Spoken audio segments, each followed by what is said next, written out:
Hello there, and welcome to Homeschooling Adventures. My name is Paddington Jerauni, and in today's video, we are going to be looking at how we make our entries from the CRJ to the general ledger. Now, as you can see on the board, I've just drawn an example of a CRJ, and we are going to be working with this question to see how we make the entries from our CRJ, which is our cash receipts journal. And in this case, I'm going to be working with this cash receipts journal for XYZ, okay, which we said it's CRJ number 1, okay. Now, in this, just to try and analyze the entries that we have made so far on the CRJ, you would now see that on the first, there was money that came from J. This was deposited into our bank account.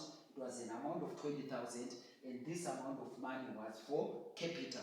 Okay, so what it means is it was for capital. That's why we did not record it under sales and cost of sales. And then we also had the next one on the second. We also had some sales, and then we had 6,000 that we received. It entered into our cash till, which is our analysis of receipts. And then we went to, this was money that was coming for sales. We sold goods, and then that was we also had to calculate our cost of sales. Okay, now we are not going to go into the calculations of the cost of sales. I believe at this stage you already know how it's done. Okay, but in the context of this video, or the scope of this video, is just to look at how we make those entries into our general ledger. Okay, now I'm just going to open my general ledger on this part of the board. Okay, or I will start by working with this part of the board. Okay, that's my general ledger. Okay, and in the general ledger, I've drawn this T account. Now, in our ledger accounts, you'll find that it's an account that is divided into two sides. We have the left side that is called the debit side. Okay, this side is called the debit side, and I believe you already know it. I'll just write debit there, and then this side is our credit side, and I want to believe that you already know which side is debit and which side is your credit. Now, your debit side is the left side of the ledger account, and your credit side is the right-hand side of your credit account. Now, these accounts are also called T accounts, and why they are called T accounts is because they resemble the capital letter T. If you look at them closely, you will see that it looks like I've just written a capital letter T.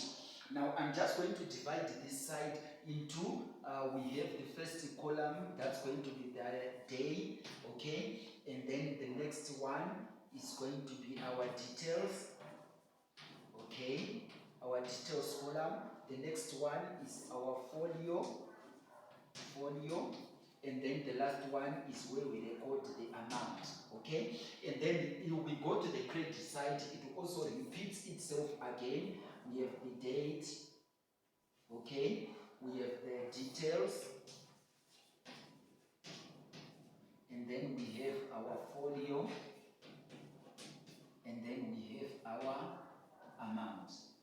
Okay, so you will find that what is happening on the debit side, we had our day, details, folio, amount. Also on the credit side, it has repeated itself. It's another day,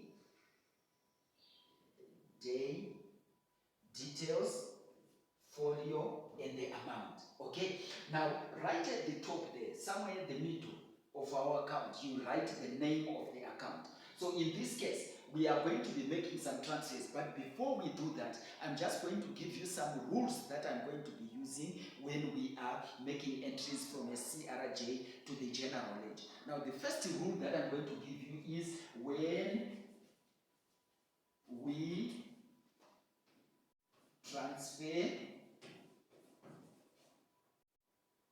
CRJ to general ledger,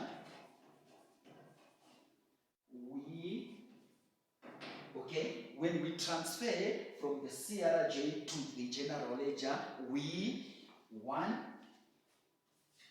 we debit bank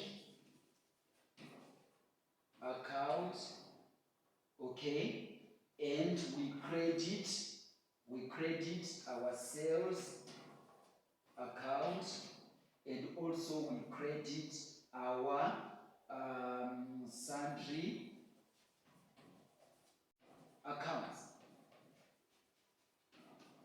Okay, so we are going to debit our we are going to debit our bank, and we are going to credit our sales. We also credit the sundry account. So that's the rule that we are going to be working with. So in this case, it means I'm going to start by showing you how we make the entries. But what learners should remember is when we are posting entries like a bank, we post the total at the end of the month.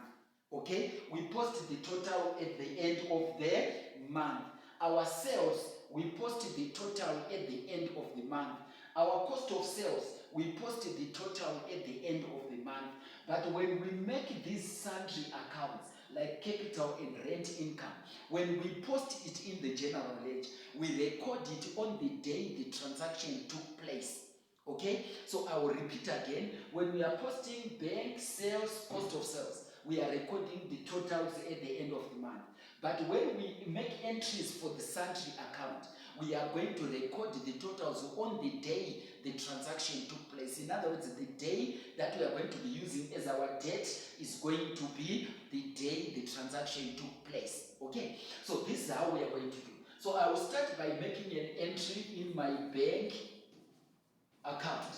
Okay, now my bank account, because the bank account is part of the assets that we looked at when we looked at our accounting questions in the previous grades, and I think even at your school you have looked at that. So because the bank is an asset, it means it forms part of the balance sheet items. Remember those three things that make up our balance sheet? We said it's assets, owner's equity, and liabilities. Those are the three things that make our balance sheet, the accounting equation: assets, owner's equity, liabilities. So when we are posting now, this is a bank account, which is an asset. So because it's an asset, it would mean that we are going to name it as B1. Okay, why are we using B1? B1 because it's a balance sheet item, it's a balance sheet account. Okay, why am I saying it's a balance sheet account? Because any account that is an asset account or capital account or a liability account, it forms a part of the balance sheet accounts. Okay, so it means when we record that in our trial balance, we are going to record this in the balance sheet section of our trial balance. Okay, so it means the bank is an asset. Okay, so we are going to record bank. Now we said bank we debit. Now we now know that all assets, they increase on the debit side. All assets, they increase on the debit side. So when we say bank we are debiting, it means our bank account received more money from our customers. We received more money from the customers. That's why we are debiting bank. So in this case, we are saying this is why it's appearing in our cash receipts journal, because we received more money from our customers. Okay, it was money that we received from the sale of goods, as well as money that we received from the owner of the business as additional capital to the business. Okay, remember just working with this question that is on the board now. So what it would now mean is we are going to come into this. We said we recorded at the end of the month. So if this was maybe February and it's a leap year, then it would mean this one is going to be on the 28th. So we are going to record 28 February. Okay, that's 28 February. Okay, and then the details that are going to be made there is we are going to say total receipts. These are total receipts. Why are they total receipts? Because it's a total that is coming from a cash receipts journal. It's a total that is coming from my CRJ. So it's total receipts. And the amount that is there is an amount of 29,800. Okay, 29,800. And this 29,800 49,800. The folio that we are going to have here it's a CRJ number 1. So it means under folio we are going to write CRJ 1. Okay, that's what we record under our folio, CRJ 1. And then we now go to the next entry. It's going to be the one involving our sales. Remember our sales, we said sales is going to be credited. Okay, so I'm just going to record my ledger account for the sales on this part of the board. Okay, so it means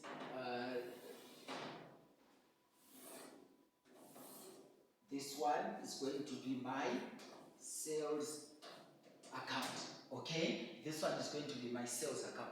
Now, because it's sales, we said only the things that form part of the accounting equation are forming part of the balance sheet, okay, section of our trial balance. Now, in this case, sales, they are not assets. Sales are not assets, okay? Remember, we have two types of assets. We have fixed assets and current assets. So sales are not part of them. And then we also have liabilities. Sales are not liabilities. And then sales is not owner's equity, okay? So what does that mean? It means sales is revenue.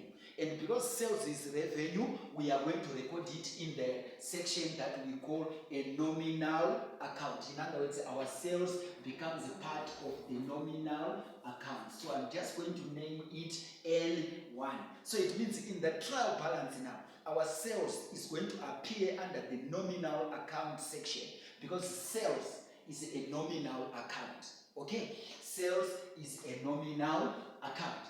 And now, in my sales, I'm just going to put on the debit side that day, details, folio, amount, debt, details, folio, and the amount. Okay, that's my date. Okay, details, folio, and the amount. Okay, and then also the same thing this side again, date, details, folio, and the amount as well. Okay, so what it would now mean is we are now going to make the entry. So we said our sales, they are going to also be because we said sales, it's also the total that we record. Remember, we said we record the total for bank, the total for sales, the total for cost of sales. Now, because the sales is also a total, so it means we are going to record the total, and in this case, we said sales is supposed to be credited. So it means it's supposed to be written on the credit side. And this one is going to be on the 28th, sorry, this February. So we are going to say 28th February, and there's going to be sales. In our sales account, we are going to record the detail here as bank. Okay, we are going to record the detail in the sales account is going to be bank. So we are recording sales on the credit side. The details is going to be bank. Okay, and it's coming from my CRJ number 1 there. So it's CRJ number 1. Okay, and then what is the amount that we are getting from there? We are getting 6,000 like that. Okay, we are getting 6,000 like that. Okay, that's for our sales. And then we also have the next one, we said is cost of sales. Now with our cost of sales, learners, you would now recall that cost of sales is taken to be a memorandum account. In other words, our cost of sales, we don't really use it as a part of the double entry system. Okay, it's not going to be used as part of the double entry system, but we maintain a cost of sales to try and check whether we have made a profit or we have not. In other words, we are doing it for control purposes. Okay, but in this case, it would now mean that our cost of sales, which is a memorandum account from our CRJ, has got to knock off against a trading stock, which is a memorandum account in the CPJ, so that we have a memorandum account and a memorandum account completing, relating to each other like that. And so we are going to pay the memorandum accounts like that. Okay, so in this case now, I'm just going to skip a few lines. I hope it will be clear. Then we are going to write cost of sales. Okay, account. Okay, now our cost of sales, dear learners, what we now need to understand is our cost of sales, because it's coming from a CRJ, cost of sales, it's an expense. It's coming from a CRJ, it's an expense, okay? Because it's an amount of money that we paid, okay? It's an amount of money that we paid when we bought the assets. It's an amount of money that we paid when we bought the assets, okay? So when we bought the assets, we paid for those goods. And those goods that we paid, the amount that we paid for those goods, it forms the cost of sales. In other words, this is the cost, okay, that we have paid for the goods that we have sold. So when we sold the goods, the question is, how much had we ordered the goods for? And the price we had ordered the goods for is what we are talking about here. We ordered those goods for 4,800. And we sold them for how much? For 6,000 rands. You understand what I'm saying? So in this case, cost of sales, because it's coming from a CRJ, okay, we are going to debit it, okay? But the reason why we are debiting the cost of sales is because our cost of sales is an expense, okay? So we are going to debit it, okay? So in this case now, it would now mean that our cost of sales is also going to be at the end of the month, like what I said, that's 28 there, and then we are going to record the amount for the cost of sales, and obviously it's going to be completing our double entry with the trading stock, like what I had indicated. So it's going to complete our double entry with the trading stock, okay? Okay, and because it's coming from a CRJ, we are going to record CRJ number 1.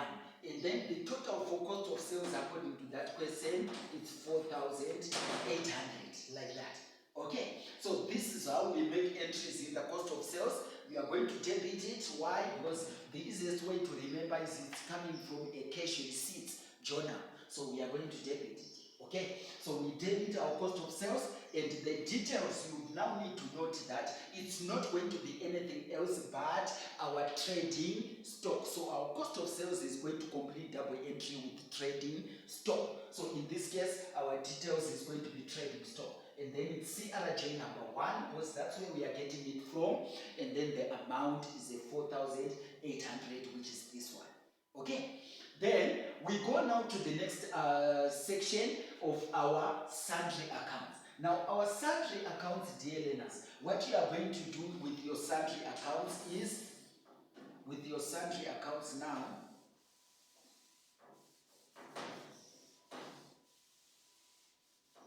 with your sundry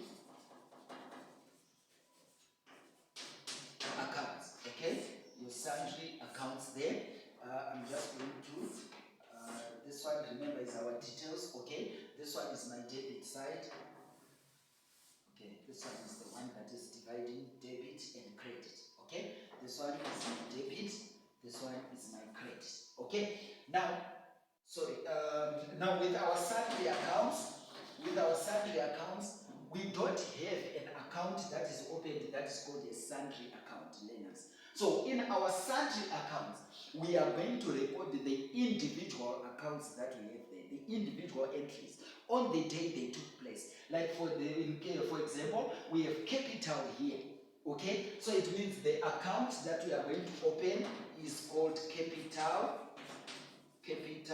account, okay? The account we are going to open is called capital account, okay? Yeah, this capital is the one that we are going to open the account for, capital account. And then in our capital account, we are going to record the transaction on the day the transaction took place. But which side, someone might be asking? We said we are going to credit our sundry accounts. So it means we are going to record this capital on the credit side. Okay, so it means we are going to record this capital on the credit side. This is my credit side. So I'm going to record that amount on the credit side. And the amount that was received, received in relation to capital was an amount of 20,000, like that, on the credit side. And it's coming from my CRJ number 1, okay, according to that CRJ. Okay, and then what is going to be the entry here. The detail is going to be bank, okay? Because this is the amount that was received by our bank. So the details is going to be bank, okay? 20,000. And then the day this transaction took place was on the 1st of February. So we are going to write 1 February there. That's how we make entries in the capital account. We said here, remember, sundry accounts, they are credited. So it means our capital is appearing under sundry column of our CRJ. So we are going to credit it. And then the next one, I'm also going to do the rent income, the rent income account, rent income account, rent income account. Okay, then I'm going to record the rent income account.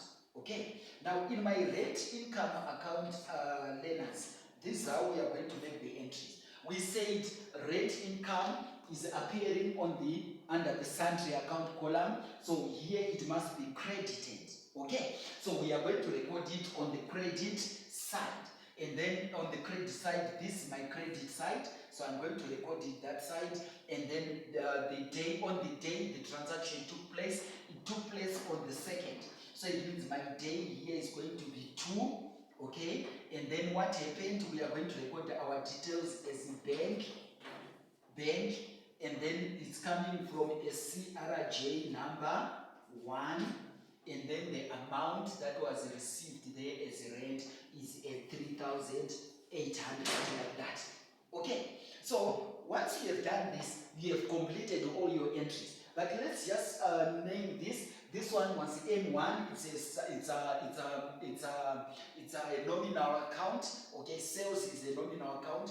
The cost of sales, we also said cost of sales is also our nominal account. So we are going to also record it as N2 because cost of sales is an expense.